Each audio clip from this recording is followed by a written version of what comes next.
Michael, thank you for coming tonight from Nashville. Tell us, let's begin with your background. And I believe you have some art education and Yes. are now working and teaching art. So Yes, my education is undergraduate school at the Memphis College of Art. It was called Memphis College of Art. It's unfortunately closed now just recently. But there I received my BFA in painting and printmaking. And from there went to Yale University, where I also majored in painting and printmaking.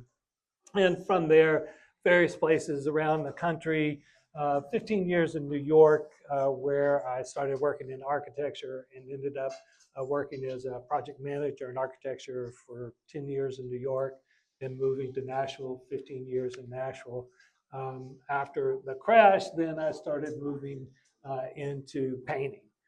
Back at my wife's suggestion, why don't you start painting again? And this is what happened when that suggestion came up. I'm really happy about that, of course. Now I'm teaching. I teach beginning drawing, figure drawing, art history, and design at Austin Peay State University in Clarksville, adjunct professor there. And I'm also with Bennett Gallery in Nashville and Green Hills. Also a member of the Chestnut Group, which are a group of plein air painters, which is about 50% of what I do is landscape painting. Some plein air, some in the studio. Well, you can see here this pastel work that I'm doing here, and there's a couple of other examples of my work. So also I'm with Paint Livingston coming up in October, so really looking forward to that. So Michael has submitted work and been juried into our Paint Livingston in October. So if you're interested in his work, you can look at the Bennett Galleries, and then of course he'll be here creating work that you can purchase at our October plein air event. So that brings us to our subject matter tonight, yes. Degas, and specifically the ballet pastels. So why the ballet pastels? Well, that kind of blends into a conclusion that I'll talk about again, but I think it really is important to have artwork in your home. I think most of you are convinced of that, and I don't need to remind you. But for me, when I was growing up, I was influenced by basically two reprints of details from Degas ballet pastels. They were in my home. I went past them every day. And I just, to me, that was the height. Even at 9, 10 years old, that's what I wanted to do. And particularly pastels, and particularly the ballet. And very interested in Degas for not only his, thematic decision to concentrate on the ballet, but also to use pastels, and also the fact that he was primarily a draftsman. Pastels are a draftsman's material. We call them pastel paintings, but they're done with a stick, and you use them like you would use maybe just charcoal. So that really spurred my interest in him, and really brought up the topic of what I wanted to address tonight. He's such an interesting person. Tell us a little bit about his background. Yeah, he has a difficulty. I'm sure anybody who starts to look into his background, the first thing that comes up is sort of the dark history of Degas. He wasn't really a nice guy, let's say, but he was a man of his time. He was influenced by the political and social situations that he lived in, and that influenced his work. Now, one thing that I really like about the research that I've done on him just recently has to do with starting off here with a little dancer aged 14. Everybody knows his sculpture is one of his most recognizable works. And also just coming up today from Nashville, Yvonne was reading to me from this book, and I wanted to point out a specific quote here that really kind of changed my mind about what I thought about him as just being a really bad guy. And especially his relationship to the dancers at the Palais Garnier in Paris, where this subject matter comes from. And it says here, the discomfort that many visitors to the 1881 exhibit felt came from the fact of being subscribers to the Paris Opera. And you'll see this as we go through the subject matter.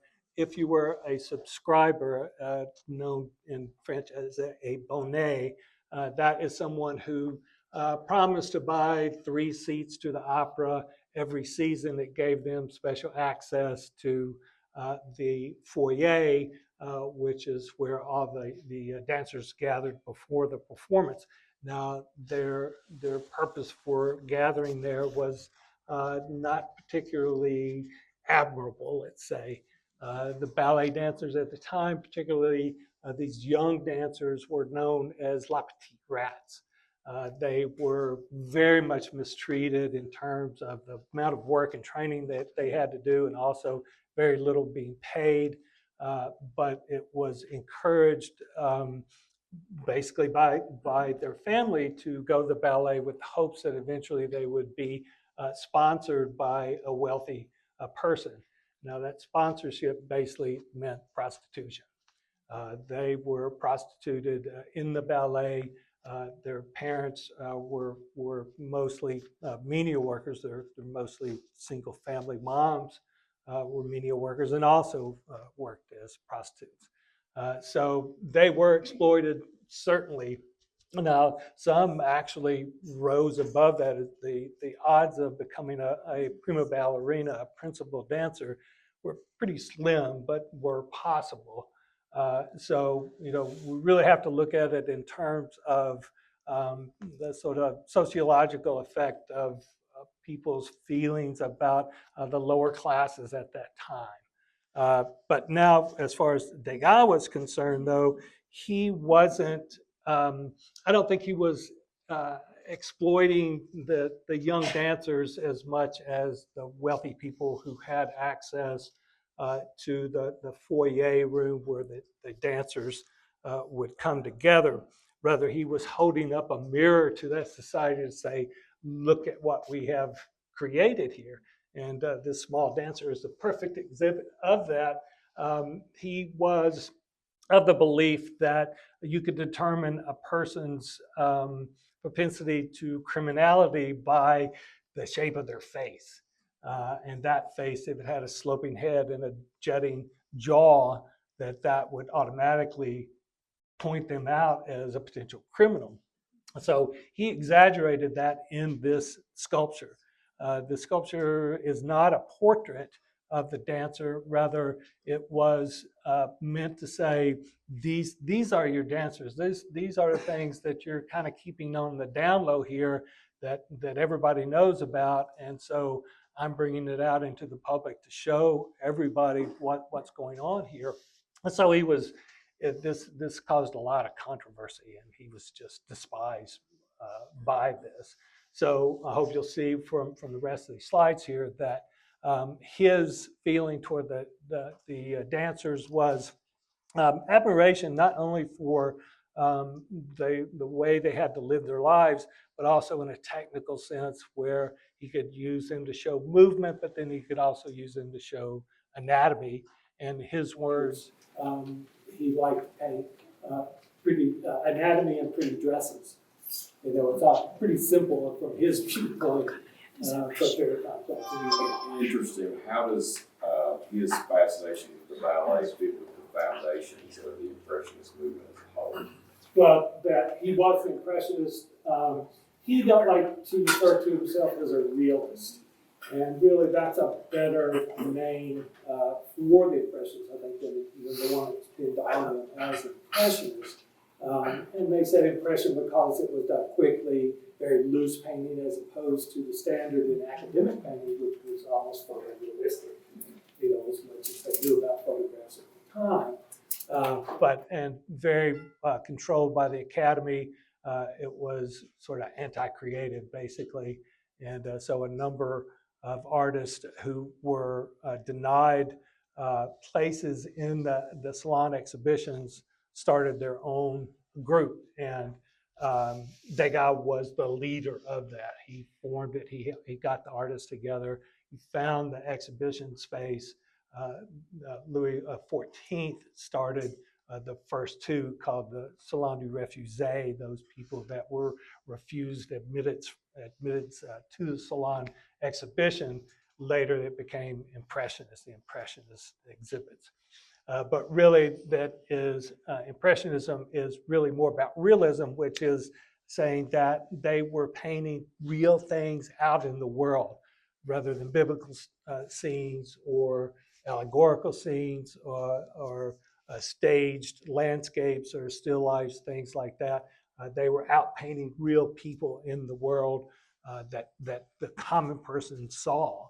Of course, the Impressionists were also concerned with recording light and fleeting light and the effects of life out in the landscape. However, Degas, because of his poor eyesight that happened early in his life, it's either congenital or it happened as a result of his enlistment in the Franco-Persian War, that he ruined his eyesight. So it started getting worse and worse through his life, and you'll see the changes that occurred in his work from later in his life. But he he didn't paint necessarily landscapes. His realism was the ballet. Other subject matter as well, but away from the traditional landscape painting that you normally associate with the Impressionist painters. What were some of his techniques that he would use to paint the ballet? Well, primarily pastel. He also painted as well, but pastel and drawing in general allowed him to work very quickly. You know, these dancers don't hold still. And that's what he was interested in also, is the movement. And you'll see some of this movement occurring. Here is a drawing starting off that here, this was probably the same a dancer that he did two drawings of, and he also used photography, which is evident. You'll see in some of the other work, although I've not seen any of the photographs. I'm not sure what happened to him, or there's never been anything that I could find that showed some of his early photography. But he was friends with a very famous photographer in Paris, Nadar, and he was shown at the Impressionist exhibitions, were shown at his studio. So he had a close relationship with photographers and photography, and it worked into his work. Now, his technique varied over time in pastel. He was experimental, with no reservation. And you'll see in some of the paintings that each of one I described what the media was that he used. So he used pastels in ways that you don't really use pastels. But this was early in the use of pastels in this way at the time. Before this time, they were very smooth. They were done in an academic way. They didn't show the mark of the artist's hand, where Impressionists were all about that. They wanted their paintings to see that it was made by a human, that it was imperfect, as opposed to the very glassy type of work that was done by the Academy. So you'll see some of the media they used was certainly pastel. A lot of times that was overlaid by a monotype, which is a single print made in the press. He would do oil washes first and pastel over that. And then he used very heavy layers of fixative, a clear a way to set the pastel, which was basically like hairspray that we know today. I mean, and nobody uses it today because it really changes the character of the pastel and cuts down what it's really known for, which is its luminosity.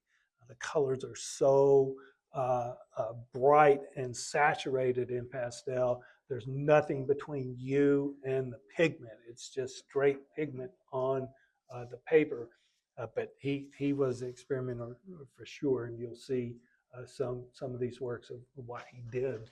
Something that I've always found fascinating about Degas is the perspective and the angles that he manages to capture in his work. And we have some slides here, I think, where we go through some of these images of certainly here. And this is more about his draftsmanship. Here you can see every mark that he's made in drawing this figure.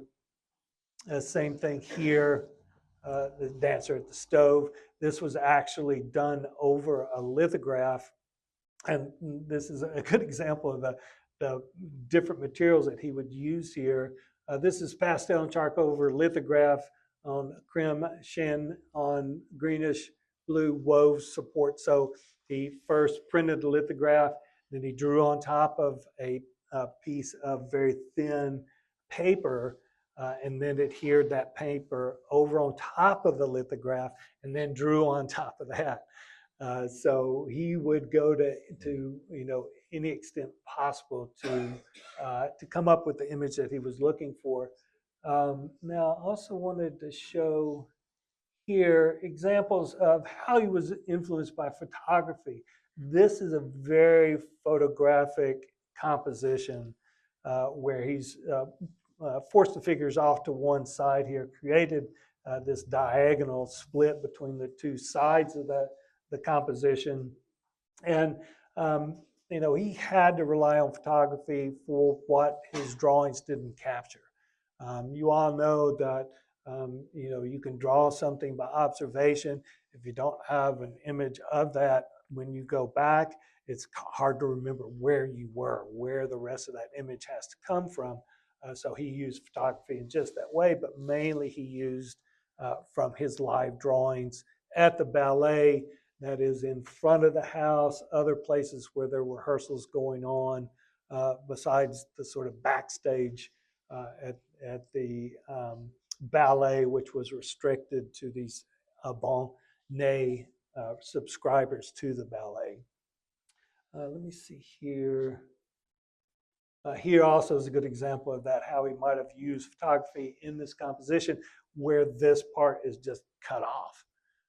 This would be like you would frame something with a camera, and if something was not within your viewfinder, you kept it in there, but you wouldn't necessarily want to include everything in the image. And of course, he used that. He was brilliant at his compositions. Here, compositional form is with the anatomy of the dancer herself, her big skirt, and then half of that skirt shown here on this side.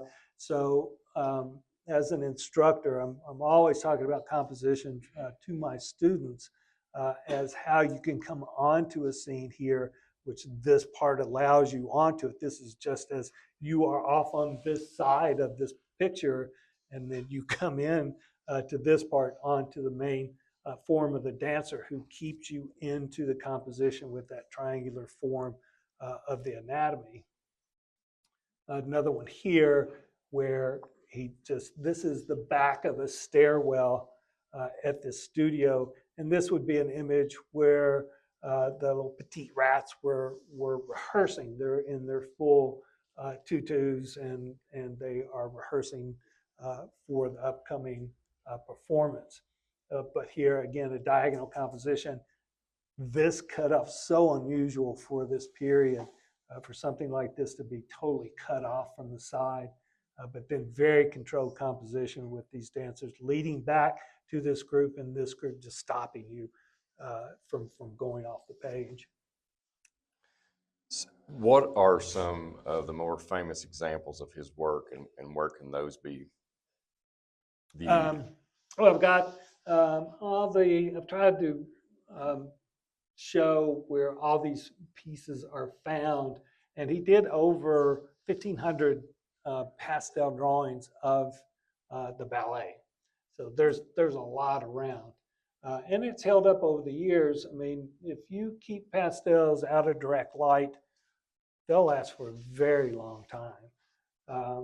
So a lot of his work, even though a lot of it was experimental, it can still be found in major museums. Here, the Art Institute of Chicago, and this is a good example of an experimental technique where he's just caked the pastels onto this dancer's tutu. And you'll notice here too, repetition in the forms over and over again. He came up with shorthand ways of describing basically what position the feet were in at that part of the dance that they were doing, and just used them over and over again. Sometimes I think this one doesn't seem, the top of the anatomy seems sort of disjointed from the legs. Of course, in ballet, that you never, it's hard to kind of follow the anatomy, especially here with such a large tattoo. But you can see how you kind of use them in a very abstract way, using the anatomy as compositional elements rather than just trying to make a photographic representation of what he was seeing. And this is at the Art Institute of Chicago. He does a great job of capturing the extremes, I think. Yes. Yes. Yeah, absolutely. So what should we take from Degas? What is sort of the summation of his work, and what do you think is Well, important? personally, first of all, the use of pastels, I think it's really an underutilized media. So, if you haven't used it before, if you've not purchased or really investigated having pastel works in your home, I highly encourage that. But mainly just to emphasize, having artwork in your home is so important. I mean, it influenced me from a very young child to where I am today. So, have prints, original work, whatever. The more you have in your house, especially if you have young children coming over, it's very important. But it is, of course, I know a lot of people here are artists or know about art. So you know what it's like to have something in your house that you see every day. It becomes part of your life. So, I'd, of course, like to stress that, but also stress the ballet. If you get a chance to see ballet, go see it. It is the closest thing of the mixture of sport and art that I know, because it's just absolutely beautiful. And it's taken a very long time for these dancers to achieve their level of skill over time, and a lot of sacrifice. They don't make a lot of money. I mean, prima ballets, principal dancers, the major companies in the nation and across the world, they don't do badly. But these corps de ballet, these young dancers, although they're not treated like they were in Degas' time, it's still a tough thing to do. I put it right in line with painters as to how difficult it is, and how difficult it is to make a living at it, or make a satisfactory income from doing it. So I really recommend those two things. And then on top of that, in both subjects, it becomes something that you can travel with. I'm a great fan of art travel, going someplace to see a particular collection in real life. It's just so different than seeing reproductions of it. And it becomes like seeing, I equate it to celebrities. These very famous paintings that you go see and that you've seen in reproductions for such a long time. You know them, you know them, but you know them in the way that you might know a movie star. I mean, you don't really know them until you go up and meet them. So it's that art travel, I think, is a very important thing. And the same thing falls into to ballets. You can still travel to see ballet. Well, we're fortunate tonight that Mr. Pointdexter has brought some of his work here, and we want to talk just a little bit tonight about what we have over here, and what he's brought some examples with him. So tell the audience that's here tonight a little bit about what you're working on this canvas here. Okay, let's see if I can.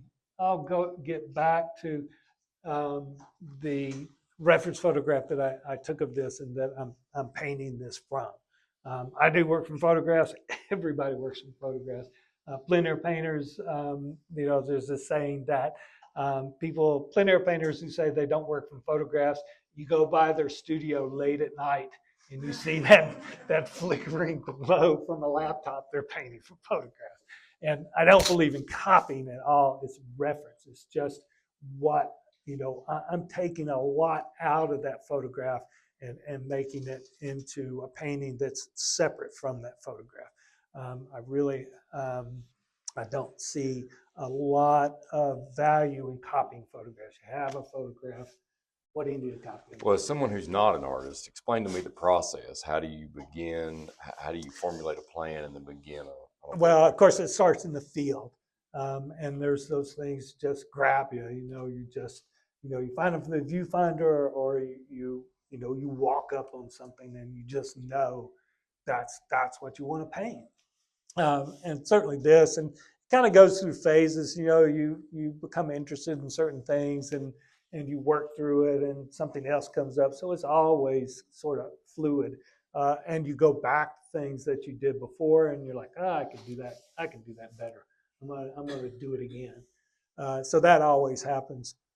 And this was a case in point where I just became really interested in high horizon lines, having those things that were up front, that you see. When you're out in landscapes, there are these things that are just right there, but then there's things that happen, up on the horizon, or going over the hill or something like that I became interested in. And also, just to a little note how things have changed over time from Degas's era, Degas' eras to ours, is not only the media, the pastels themselves have not changed really at all. You can still go to sommelier manufacturers of pastels in Paris and buy the same pastels that Degas used. Same formula, same Wow. same way it's made, which is just pure pigment, a little bit of binder, most times gum arabic, a little bit of water, and then it's just like Play-Doh. They just roll it up and cut it up into sticks. So I love that idea that it's a permanent material that's lasted over time. It really hasn't changed over time, which I feel is very important. I feel like artwork should be made out of permanent material. And so what has changed, though, over the time is the paper that we work on. Now this one, and I have a blank piece of this also that I can show you. It's just sandpaper. I mean, it's archival, but it is just sandpaper that you can get in different grits. And the way it works is that you go over a passage in pastel, and some of that pastel goes down into the valleys between the top of the grits of the sandpaper. You come over with another layer on top of that. Some of the pastel stays on top, some of it drops down. So you're constantly looking through layers of pastel as they go down through this grit of the sandpaper. So there's no adulteration of the pigment on the sheet itself. It is just exactly as it comes off of the piece of pastel that gets mixed just in layers, one layer on top of another. So you're always seeing through, you're mixing on the paper rather than mixing on a palette and then applying it to the paper. You're mixing as you go along. So it's very much, it's a drawing medium. Which is my preference. I like to paint, but I've always been interested in drawing and draftsmanship. So that's what really what I love about it, and it's very, very quick, I think. Talk a little bit about the process of actually putting the image on the canvas. Like how do you progress through that? Well, initially, there's not much preliminary drawing with pastel. You can start right into, and this is why it's so very similar to plein air painting. Mm-hmm. You just go right with the pastel on the paper, and you approach it in the same way that you would approach a plein air painting, where you go in and you find those local colors. That is everything that's red or everything that's green, the general size and shape of the sky. And then you go through and refine that one layer and one different passage of pastel on top of that, but until you come to the point, which is just about where I am with this, where I'm satisfied with the composition, the color layout, and now I'm going to go back in and really start to refine it a little bit more to where those individual shapes of local color take on more the form of what it is I'm painting. And then I'll go even further than that to the end where I'm just adding little bits of detail here and there to help define certain areas, but then I'll stop. I won't, there's a certain point where you just say, that's what I saw, that's what I meant, I'm done. Maybe I could put, maybe another flower top here or leaf here, but it's not gonna help it, it's not gonna hurt it, so just stop. So this is not too far from finished here, and I have some other finished works down here. Then you'll see sort of the difference between one in progress and one about to be finished. And I also have here my portable set of pastels that I've selected over time, the ones that I like the most, and the rest of them, there's more of them. There's a lot more, and they're in boxes. They're sort of ready to come out when I use up one particular one. But you'll see pastel artists can never have enough pastels. Yeah. Either in their kit or in their hand. Well, tell everyone where they can find your work if they're interested. Well, Bennett Gallery is a good place, but also online with my Facebook page, which is Michael Pointdexter Fine Art on Facebook page. I keep my Facebook page and my Instagram not daily necessarily, but every time I finish something, I post it there. So all that work is there, and pieces that are sold are indicated there. So that's the best place to communicate with me and to see my work on daily, weekly basis of what I'm doing now. Now you'll see a lot of charcoal drawing that I've been doing over the last month or so. Working with Chestnut Group, doing demonstrations with them and workshops using just charcoal painting the landscape. And charcoal is a lot like pastel, of course, it's just monotone, but I use it to start even large paintings. I'll take it really pretty far on like one recent one, 20 by 30, that I went back and painted acrylic over that. And everybody's like, oh, doesn't it mess up your colors? Not really. It's pigment just like everything else. You just adjust for it. And I don't do that heavy of a charcoal layer. I do it just as a layout again to get it to a certain point where I know where I'm going with the paint, and I just paint over that, and it just all mixes together. Michael, thank you so much for the discussion of Degas tonight, and thank you for bringing your work and allowing us to view that. Again, Michael will be at the Plein Air Livingston in October. We hope everybody can come to that. Of course, we still have food and drink here. Feel free to stay as long as you like. Come up, talk to Michael, talk to him about his work. I know he'd love to speak with you. So thank you all for coming tonight. And so have a round of applause for Michael. Thank you too for having me. This is such a wonderful thing that you're doing here. And I really look forward to painting Livingston in October for coming out and being here again. We look forward to seeing your work. Thanks. Thank you so much. Thank you.